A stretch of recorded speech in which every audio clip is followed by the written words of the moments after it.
اللہ کروٹ کروٹ جنت کے بندوں کو جنہوں نے ایسی قربانیاں کی مثال دے کر اس زمین پر اسلام کو زندہ رکھا ہے۔ میرے بھائی آج بھی حالات پلٹ رہے ہیں، روز بدل رہے ہیں۔ ہمیں ایک زندہ انسان بننا ہے، ہمیں ایک ایماندار انسان بننا ہے، ہمیں ایک اللہ والا مسلمان بننا ہے، ہمیں قرآن سے محبت کرنے والا انسان بننا ہے۔ زندگی تو کسی نہ کسی دن چلی بھی جائے گی، لیکن جتنے دن جیو کم سے کم اس پہچان کے ساتھ جیو جس پہچان کا رشتہ محمد رسول اللہ۔ جیو تو تلاوت قرآن کے ساتھ، جیو تو مسجد کی اذان کے ساتھ، جیو تو اللہ کے کلمے کے ساتھ جیو۔ اتنے کم سے کم زندگی پیدا کرنا اس ملک میں آج کی تاریخ میں ہماری ضرورت ہے۔ آج فلسطین، ابھی تو دلی میں اماموں کو کہا کہ فلسطین کا نام مت لو، ہم تو لے رہے ہیں، دلی کے اماموں پر پابندی لگا رہے ہیں، لیکن میرے بھائی جو حق اور سچ ہے اس کو ضرورت ہے۔ آج وہ بھائی اپنے زمین کے حق کے لیے، اپنے وجود کی بقا کے لیے، اس پیغمبر بالا سرزمین کے تقدس کی حفاظت اور قبلہ اول کی حفاظت کے لیے آج وہ سر وقف اپنی جان کو ہتھیلی میں لے کر کھڑا ہے۔ کیا ہوگا؟ زندگی جائے گی، لیکن اس زندگی کے بعد اللہ فرماتا ہے کہ جو اللہ کی راہ میں گیا مت سمجھو کہ وہ مر گیا، بلکہ ایسی زندگی پائی ہے جو زندگی سدا بہار ہے، جس کو کبھی موت نہیں ہے۔ وہ لوگ آج ان کا بچہ اس بات کا یقین رکھتا کہ ہم اس شہادت کی موت پا کر اللہ کے نزدیک سرخرو، ہمارا یقین آج بہت کم ہے۔ ہم تو ماشاءاللہ 150 میں ایمان کو چھوڑ دیتے ہیں، معمولی باتوں پر نبی سے رشتہ توڑ دیتے ہیں، معمولی تھا معاملہ سامنے آئے ایک چکر میں ہمارا رخ خدا سے کھل جاتا ہے۔ یہ ایک کمزور ڈور ہے، جو کمزور ڈور اللہ کو پسند نہیں ہے۔ یاد رکھیے اگر اللہ پر یقین ہے، نبی سے محبت ہے، قرآن سے تعلق ہے، تو ایسا ایمان پیدا کرو کہ مصعب بن عمیر کی طرح یہ کہہ سکو کہ سب کچھ چھینا جا سکتا لیکن ایمان کا چھیننا درست نہیں ہو سکتا۔ سب کچھ کھویا جا سکتا، نبی سے سنت کا رشتہ ٹوٹنا پسند نہیں ہو سکتا۔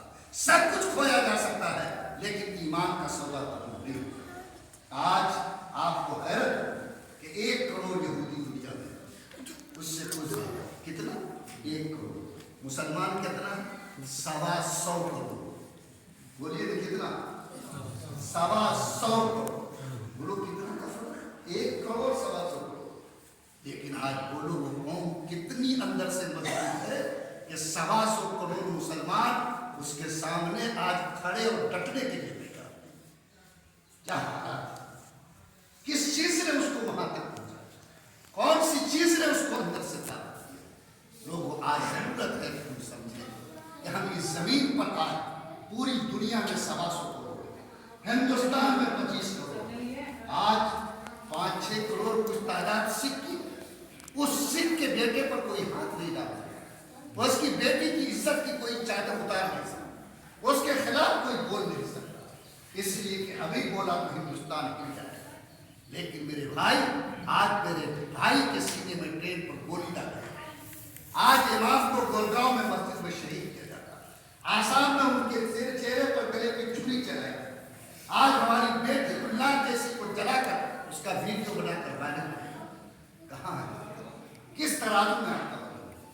آپ کی میناریں توڑے جائیں، آپ کو اسٹیشنوں پر نماز پڑھنے سے روکا جائے، آج آپ کے مدرسوں کی انکوائریاں جائیں، کہاں ہے ہم لوگوں جو وقت کی جائیداد اس پر ناجائز قبضے ہوئے اور وہ چیزیں جس کے کاغذات نہیں ہیں، بنی ہوئی مسجد کو اس پر توڑا جائے؟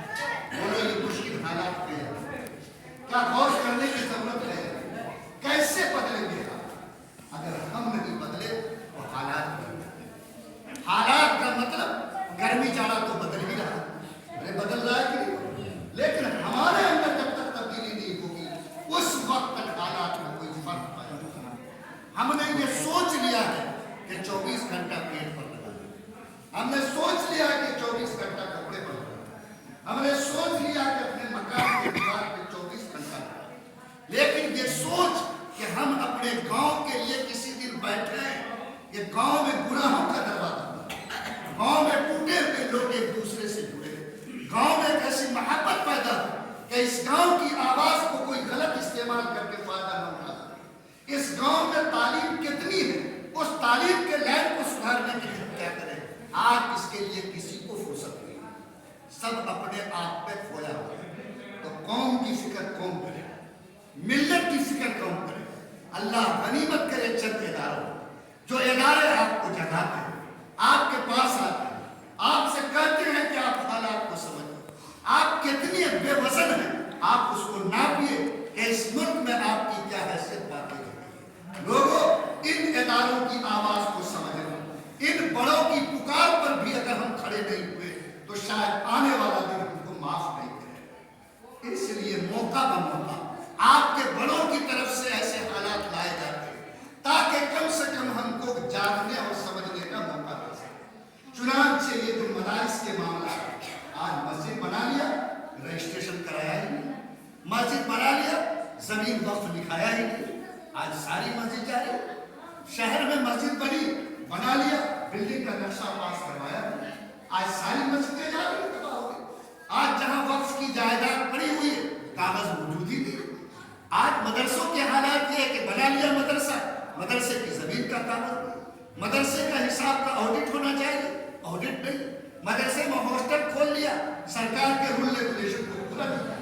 آج یہ سارے جان تیار ہیں کہ آپ اگر یہ سوچیں گے کہ نہیں ہم جیسے من ہوگا ویسے چلیں گے، نہیں، دیش قانون سے چلتا ہے، ملک قانون سے چلے گا، وہ آپ اور ہماری سمجھ سے نہیں چلے گا۔ تو آپ کو جس دیش میں رہتے اس قانون کا پالن کرنا پڑے گا، اس پر چلنا پڑے گا، لیکن آپ اس کو جانیں گے، آپ اس کو سمجھیں گے، تب جا کر آپ مسائل کو حل کر سکیں گے، تب جا کر آگے بڑھ سکیں گے۔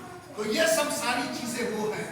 آج 8 لاکھ بیٹیاں مرتد ہو کر ایمان چھوڑ کر غیروں کے ساتھ بھاگ رہی ہیں، اور آپ کو یہ تماشا ہو کیسے اس کو روکا جائے، کس ترکیب سے ان بیٹیوں کے ایمان کو بچانے کی کوشش کی جائے۔ بولو یہ سب سماج کے مسائل ہے یا نہیں؟ آج امت کے مسائل ہیں یا نہیں؟ ان سب چیزوں کو جاننے کی، ان سب چیزوں کو سمجھنے کی 9 دسمبر کو دارالعلوم لطیفی کا اجلاس ہم لوگ امیر شریعت کے ساتھ بیٹھے۔ دیکھیے حضرت مولانا ولی رحمانی صاحب رحمۃ اللہ علیہ اپنی زندگی میں ایک کام شروع کیا، یعنی ہر ایک ضلع میں وہ 2 دن کے لیے جاتے تھے، ضلع کے خواص کو جمع کرتے تھے، ان کے معاملات کو سنتے تھے کہ کس جگہ کون سا معاملہ ہے، کہاں وقت کا مسئلہ پھنسا ہوا ہے، مدرسے کے معاملے میں کہاں دشواری ہے، مسجد کے معاملے میں کہاں پریشانی ہے، قبرستان کا مسئلہ کہاں بجا ہوا ہے۔ اس طرح کی چیزوں کو جانتے تھے اور 2 دن کا وقت دیتے تھے، اور اس اجلاس کو ہم لوگ بڑی محنت سے منظم کرتے۔ 9 ضلع میں ان کی زندگی میں یہ جلسہ ہوا، یہ پروگرام ہوا، لیکن وہ دنیا سے چلے گئے اور 4 ضلع کا نقشہ اپنے قلم سے بنا لے، ایک ارریہ پورنیہ، ایک کٹیہار کی سمجھ۔ چنانچہ ان کے اس خواب کو پورا کرنے کے لیے ہم لوگوں نے گزشتہ سال 29 نومبر کو ارریہ میں اور 30 نومبر کو پورنیہ میں بڑا اجلاس کیا، لوگوں کو بلایا، 2 سیشن میں لوگوں کو جوڑا، ان کے سامنے سارے مسائل رکھے، ان کے مسائل کو ہم لوگوں نے جانا، انہی کے قلم سے تیار کیا ہوا کشن گنج اور کٹیہار ہے، جو 9 دسمبر کو انشاءاللہ کٹیہار میں ہو رہا ہے اور 10 دسمبر کو انشاءاللہ کشن گنج میں ہو رہا ہے۔ اور آپ کے موجودہ امیر شریعت جو بڑے حضرت کے صاحبزادے ہیں وہ اس میں خود رہے گی، اور یہ صرف تقریر سنانے والا جلسہ نہیں ہوگا۔ آپ سے پوچھیں گے کہ آپ بتائیے کہ مکہ بلوک کے مسائل کیا ہیں، مسلمانوں کے ساتھ کہاں کیا دشواری ہے اور آپ کو کیسی پریشانی ہے۔ 2 گھنٹہ اگر بات ہوگی تو 2 گھنٹہ لوگوں سے بات پوچھی جائے گی، سمجھی جائے گی، تاکہ آپ کے مسائل کی بھی جانکاری ہو۔ اس طریقے سے موجودہ وقت میں جو ضروری کام امت کے ہیں ان کو سمجھانے اور بتانے کا کام کرو۔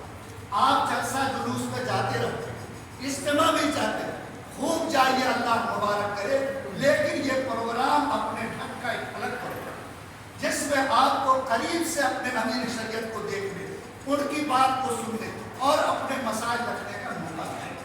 یہ اجلاس کی تیاری شروع ہے۔